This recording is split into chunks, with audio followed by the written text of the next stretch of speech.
नमस्कार दोस्तों, स्वागत है आप सभी का इन्वेस्ट राइट की संडे स्पेशल वीडियो में। दोस्तों, संडे में हम लोग स्टॉक मार्केट अपडेट्स के ऊपर बात करते हैं कि पिछले हफ्ते मार्केट में आखिर क्या हुआ। और देखिए, पिछले हफ्ते जो मार्केट में उठापटक हुई उसी के आधार पर, कुछ डेटा के आधार पर हम लोग ये समझने की कोशिश करते हैं कि नेक्स्ट वीक मार्केट में हो क्या सकता है। देखिए, मार्केट में आगे आने वाले टाइम में क्या हो सकता है इसको कोई भी आपको 100% नहीं बता सकता है, लेकिन कुछ चीज़ों को एनालाइज करके, कुछ डेटा को देखकर हम लोग एक बेसिक आइडिया लगा सकते हैं कि मार्केट का मूड आखिर है क्या। तो आज की वीडियो में इसी टॉपिक पर हम लोग डिटेल में डिस्कस करेंगे। वीडियो को बहुत ही ध्यान से देखिएगा और समझिएगा। देखिए, चाहे आप म्यूचुअल फंड के थ्रू निवेश करते हैं, आप लोग टाइम टू टाइम लमसम करते हैं, तो भी आपको ये मार्केट अपडेट्स को जानना जरूरी है। और अगर आप डायरेक्टली स्टॉक मार्केट में निवेश कर रहे हैं तो भी ये डेटा आपके लिए जरूरी है, ताकि आपको एक बेसिक आइडिया रहे कि मार्केट का मूड अभी आखिर है कैसा। देखिए दोस्तों, अगर पिछले हफ्ते की बात करें तो निफ्टी को देख लीजिए आप, चाहे सेंसेक्स को देख लीजिए, दोनों का मूड काफ़ी पॉजिटिव था, दोनों तेज़ी के साथ ही यहाँ पर बंद हुए थे। तो इसी से एक बेसिक आइडिया हमें लगता है कि मार्केट का मूड तो काफ़ी पॉजिटिव रहा। देखिए, तीसरा हफ्ता ऐसा गया है जिसमें मार्केट हमें काफ़ी पॉजिटिव देखने को मिली है। इन्वेस्टर्स के चेहरे भी काफ़ी खुश हुए हैं, काफ़ी खिले हैं कि अब चलिए ठीक है, मार्केट में थोड़ा सा हमें एक छोटी सी रैली सही लेकिन देखने को मिली ज़रूर है। तो चलिए कुछ जो डेटा है उस पर बात करते हैं कि क्या कुछ कारण रहे थे मार्केट में इस उठापटक के। देखिए, निफ्टी और सेंसेक्स का परफॉर्मेंस पहले देख लेते हैं। निफ्टी 50 जो एक 50 कंपनियों के एक बेसिक आइडिया हमें देता है कि मार्केट का मूड आखिर कैसा है। इसमें हमें 1.3% की ग्रोथ देखने को मिली। 24,346 पर यह हमें बंद होता हुआ दिखाई दिया। वहीं अगर हम सेंसेक्स की बात करें तो 1.6% की ग्रोथ हमें यहां देखने को मिली। 80,501 के आसपास ये हमें बंद होता हुआ दिखाई दिया। यानी कि ग्रोथ हमें दोनों में काफ़ी पॉजिटिव यहां देखने को मिली है। अब देखिए, स्पेशल क्या था उसको जानना ज़रूरी है। रिलायंस हुआ, टीसीएस हुआ, इसके जैसे और भी लार्ज कैप स्टॉक्स थे जिन्होंने एक स्ट्रॉन्ग सपोर्ट यहाँ मार्केट को दिया। अब देखिए, जब लार्ज कैप स्टॉक्स एक सपोर्ट दिखाते हैं तो फिर मार्केट का मूड पॉजिटिव हो जाता है। तो यहाँ अच्छा खासा रिलायंस और टीसीएस का सपोर्ट देखने को मिला, जिस वजह से मार्केट में हमें काफ़ी बढ़िया यहाँ तेज़ी देखने को मिली।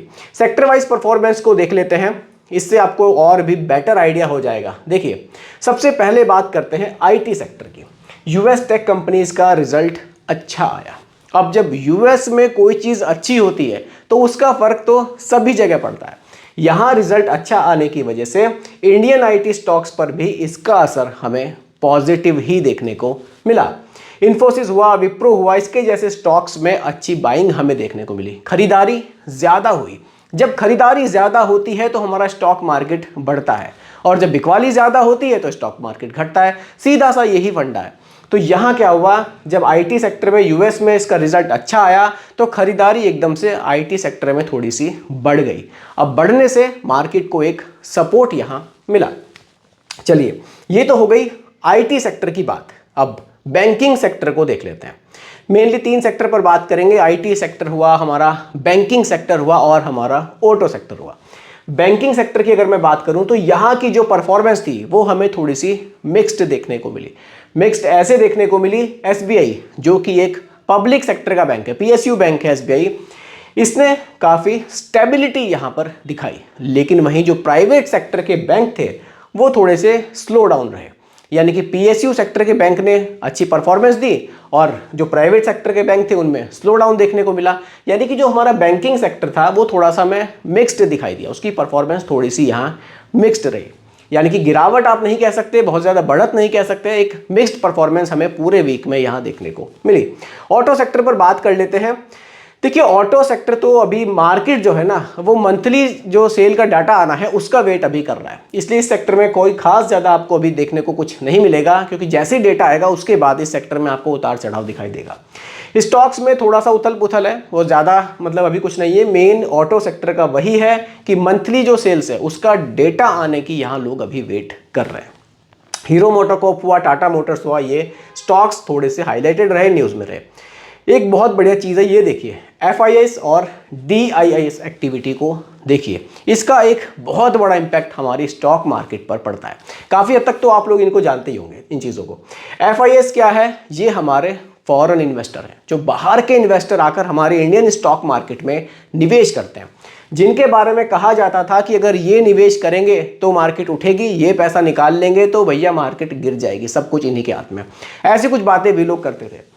अभी 2 मई को 2770 करोड़ रुपए का इन्होंने नेट बायर रही है, इतनी इन्होंने खरीदारी करी। कितनी करी? 2770 करोड़ रुपए की।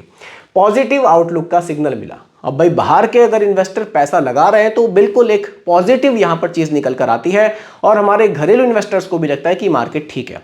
अभी आपने देखा था कुछ टाइम पहले जब FIS ने बिकवाली शुरू करी थी, जब इन्होंने पैसा निकालना शुरू किया था तो हमारे स्टॉक मार्केट का क्या हाल हुआ था। रोजाना ही मार्केट गिरता ही जा रहा था। लेकिन फिर से ये इन्वेस्टर अब पैसा निवेश करने लगे हैं तो मार्केट हमारा पॉजिटिव होने लगा है। लेकिन एक यहाँ पर एक चीज़ हमें और देखने को मिली, DIS यानी कि जो हमारे डोमेस्टिक इन्वेस्टर हैं, जो हमारे घरेलू इन्वेस्टर जो पैसा निवेश करते हैं, उनका निवेश 2770 करोड़ बाहर वालों का था, लेकिन जो हमारे घरेलू इन्वेस्टर हैं उनका निवेश 3290 करोड़ रुपए का हुआ। यानी कि इनसे भी ज़्यादा निवेश तो हमारे जो घरेलू इन्वेस्टर हैं उन्होंने किया। उन्होंने खरीदारी करी 3290 करोड़ रुपए की। और देखिए इन्होंने एक हिस्ट्री भी बनाई है। DIS की जो होल्डिंग्स हैं वो अब FIIs से भी ज़्यादा हो गई है। यानी कि जो घरेलू इन्वेस्टर्स हैं उनकी होल्डिंग्स बाहर के इन्वेस्टर्स के मुकाबले अब ज़्यादा हो गई हैं। ये एक बहुत बड़ा पॉजिटिव सिग्नल है दोस्तों, अगर आप इस चीज़ को समझें। लॉन्ग टर्म में मार्केट आपको बहुत बढ़िया रिटर्न्स बनाकर दे सकती है। जब घरेलू इन्वेस्टर अपनी मार्केट में पैसा ज़्यादा निवेश करते हैं तो इस चीज़ को बहुत पॉजिटिव आप समझिए कि लॉन्ग टर्म में ये जो मार्केट है ना आपको बढ़िया रिटर्न्स बनाकर दे सकती है। चलिए कुछ ग्लोबल फैक्टर्स हैं उनको भी देख लेते हैं। देखिए US जॉब डाटा अप्रैल में 1.77 लाख नए जॉब्स हमें देखने को मिले। अब इसका मार्केट पर बहुत पॉजिटिव फर्क पड़ा, क्योंकि देखिए US में अगर मंदी आती है या नए जॉब खुल रहे हैं उसका फर्क हमें इंडियन स्टॉक मार्केट पर हमेशा देखने को मिलता है। यहाँ 1.77 लाख नए जॉब आने की वजह से लग रहा है कि हाँ वहाँ का मार्केट अभी स्टेबल है, पॉजिटिव है। उसका असर ही इंडियन स्टॉक मार्केट पर भी देखने को मिला। और साथ ही साथ जो ग्लोबल मार्केट है, पूरा का पूरा ग्लोबल मार्केट का जो मूड है वो पॉजिटिव हुआ। इसी वजह से तो हम देख रहे हैं कि मार्केट में धीरे धीरे अब हमें रैली देखने को मिल रही है। ये देखिए दोस्तों कुछ फैक्टर्स होते हैं, इन्हीं पर ये पूरी मार्केट हम लोग एक देख लेते हैं, एनालाइज कर सकते हैं कि मार्केट में आखिर चल क्या रहा है और आखिर आगे क्या चल सकता है। ठीक है, देखिए US चाइना ट्रेड टॉक ये तो आप लोग देख ही रहे हैं, लेकिन अब धीरे धीरे ऐसा लग रहा है कि हाँ टेंशन यहाँ कम हो सकती है और सॉफ्टनिंग जो सिग्नल्स हैं वो हमें मिल रहे हैं, क्योंकि इसकी वजह से भी हमने स्टॉक मार्केट में जो करेक्शंस हैं वो देखे थे। ये भी एक बड़ा रीज़न था, लेकिन ये रीज़न भी धीरे धीरे अब आप देख ही रहे हैं ख़त्म होता जा रहा है। टेंशन कम हो रही है और सॉफ्टनिंग सिग्नल ही अब मिल रहे हैं। ऐसी कोई बात निकल कर नहीं आ रही है जिस वजह से कोई बहुत बड़ा डिसीजन होगा और मार्केट में गिरावट आएगी। ऑयल प्राइस अपडेट को देख लेते हैं। देखिए क्रूड ऑयल का जो प्राइस है वो अभी कंट्रोल में है। अब क्रूड ऑयल का प्राइस कंट्रोल में होने की वजह से इंडियन स्टॉक मार्केट पर बहुत पॉजिटिव फर्क पड़ता है। कारण क्या है? ज़्यादा ऑयल इंपोर्ट करते हैं हम लोग, ऑयल को इंपोर्ट बहुत ज़्यादा करते हैं। अगर इसका प्राइस कंट्रोल में रहेगा तो ये हमारे लिए बहुत पॉजिटिव रहेगा।